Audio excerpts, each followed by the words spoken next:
Creemos que a veces el problema está afuera, que el problema está en la pareja, que está en el trabajo, que está en el país, en la política, en la economía, y hasta llegamos a pensar que todo es mala suerte cuando en realidad estamos atacando el síntoma, pero no la enfermedad. Me acuerdo que cuando fue este boom del desarrollo personal, salió un montón de información sobre sanar tus heridas de infancia, pero nadie te decía cómo se sanan las heridas de infancia. Y cuando comencé en este camino, visité y conocí a algunos psicólogos. Me acuerdo que en una cita que tuve con una psicóloga, yo estaba, y era la primera, estaba tan emocionada de poder hablar y contarles sobre toda la infancia y todo lo que yo había vivido, porque yo dije, ahí está la clave para que me puedan ayudar. Y en realidad ella fue como que no le puso mucha atención al tema de mi infancia y yo como que quería hacer mucho énfasis y ella me decía como que, ajá, y lo siguiente.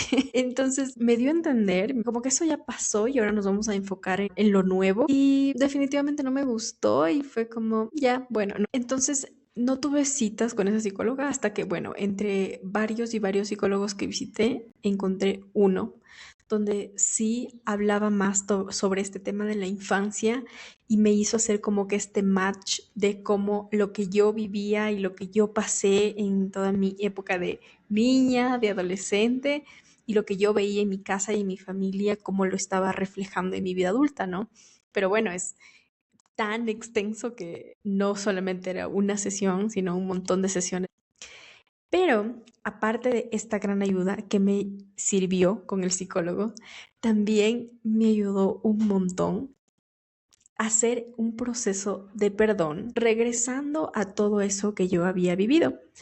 Y aquí es donde aparece este libro que lo leí años después de haber hecho este proceso, pero me hizo como que el clic porque dije, esto fue exactamente lo que me pasó a mí sin ni siquiera darme cuenta. Y el libro se llama La ley del espejo de Yoshinori Noguchi. Y en este libro, que es súper cortito, tiene como 100 hojas, les recomiendo totalmente que se lo lean. No hay en físico, pero yo lo busqué así en internet y hay una página por ahí donde sí se puede ver el libro y lo puedes leer. El libro cuenta la historia de Eiko, que es una mujer ama de casa que le pide ayuda al señor Yoguchi porque su hijo Yuta estaba teniendo muchos problemas con sus amiguitos porque le hacían como una especie de bullying.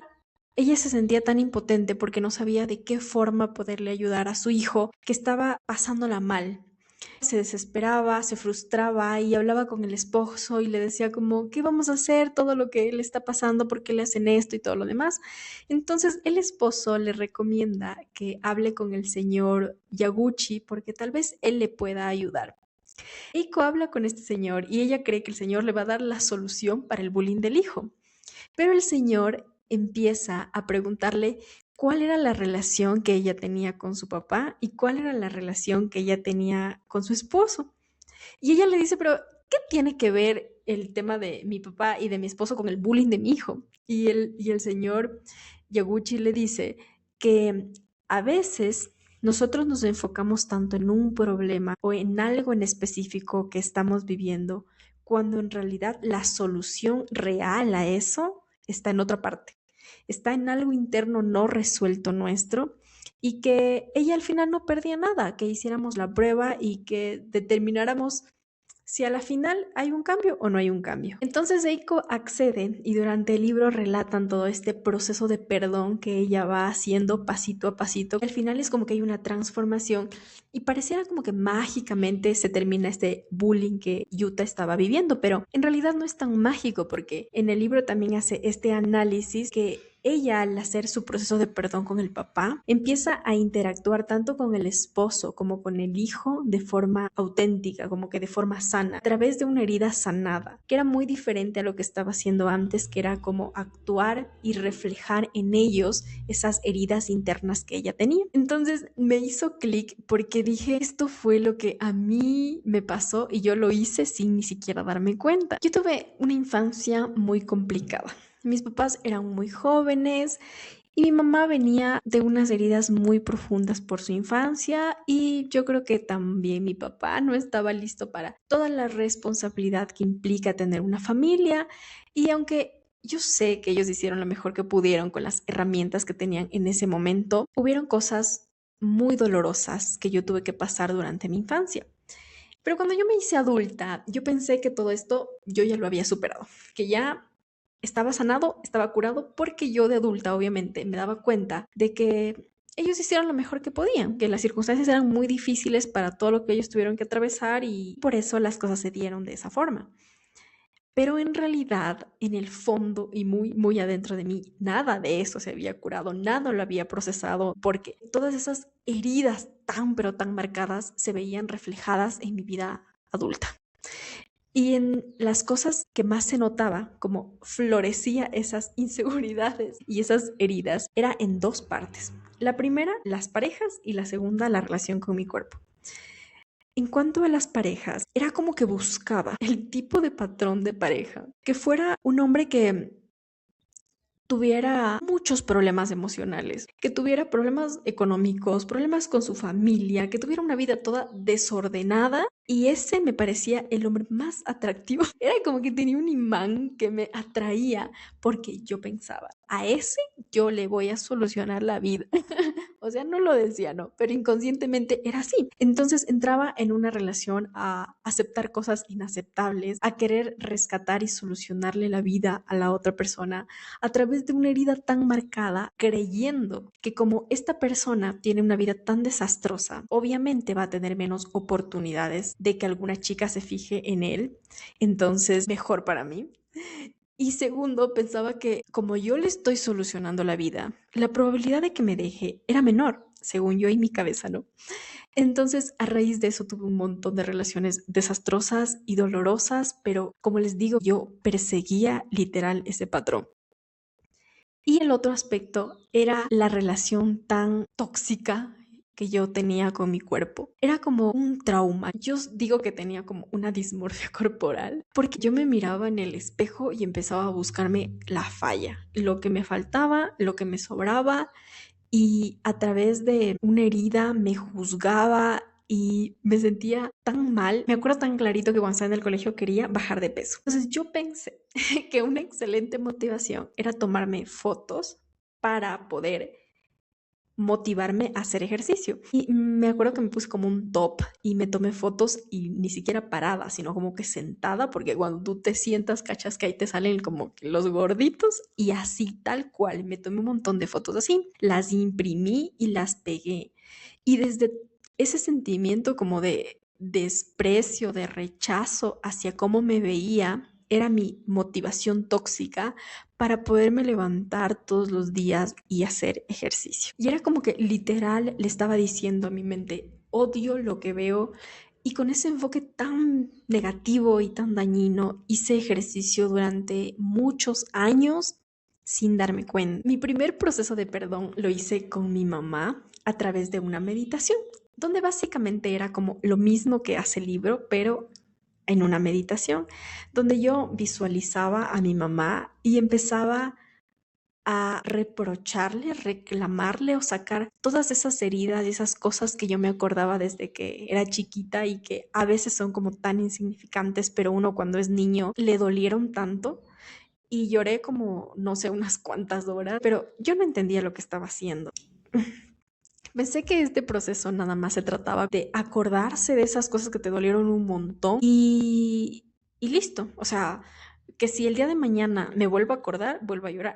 Yo pensé que era algo así. Lo sentí algo como, es algo obvio, que si me acuerdo de eso que me dolió, voy a llorar. Entonces yo lo miré desde esa manera y desde esa perspectiva y pasó. Pero conforme empezaron a pasar los meses y empezó a pasar el tiempo, yo noté en mí un cambio.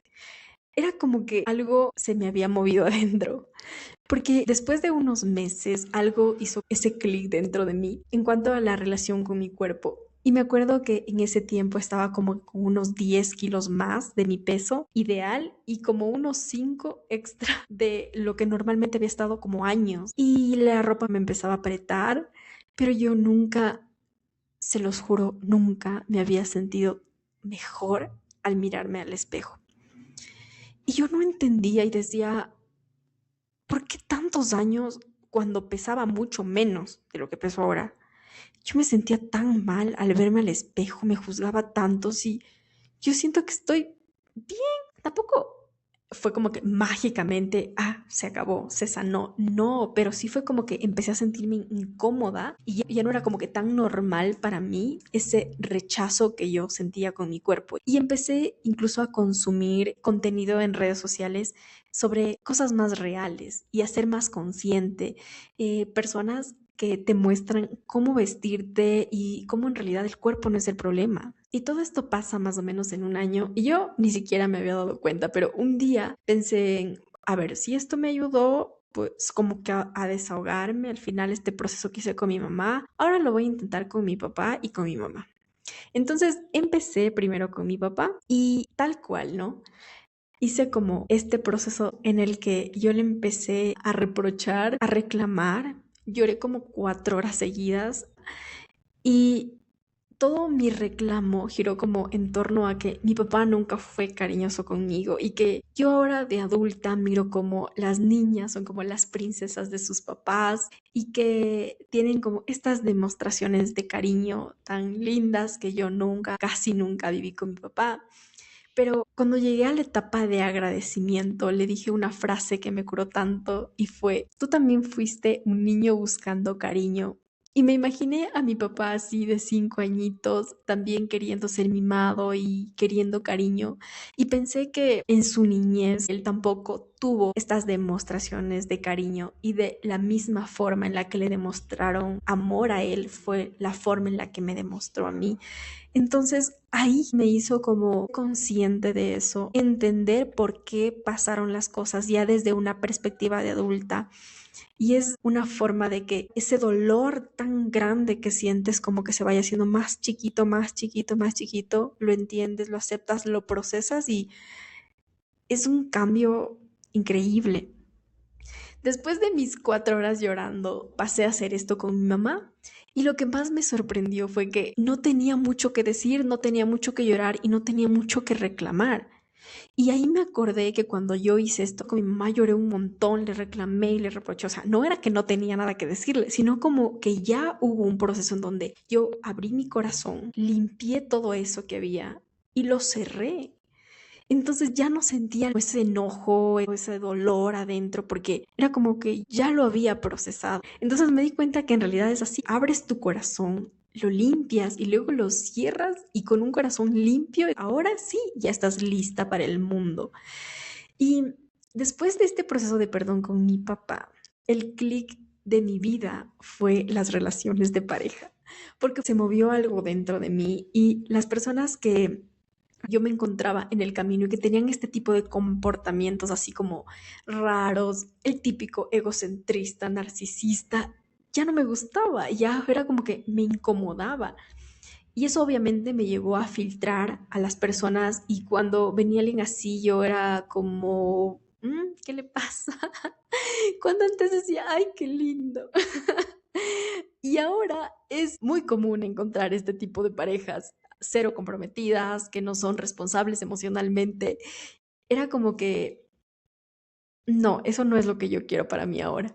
Y entonces me propuse conocer a más personas, pero con la idea bien clara de qué es lo que yo quería en una pareja. Y las personas que me han conocido por años saben que durante mucho tiempo fui esa amiga, date cuenta. Y yo no me quería dar cuenta de nada. Y a partir de ahí fue como que hice clic y ahora mi pareja es el tipo de hombre que me trata como yo siempre soñé.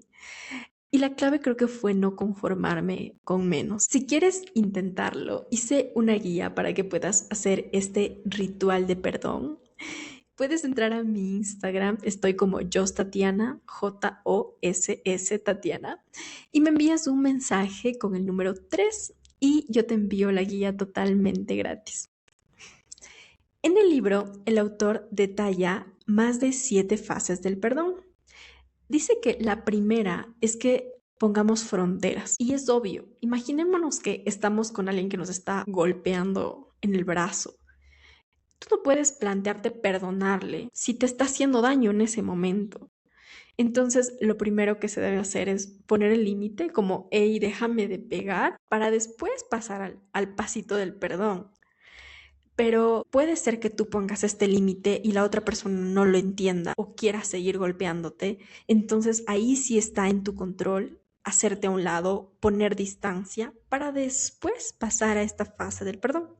Pero estoy segura que en tu vida tienes muchas personas donde ya existió esta distancia y que tal vez ya pudieras pasar al paso de perdonar.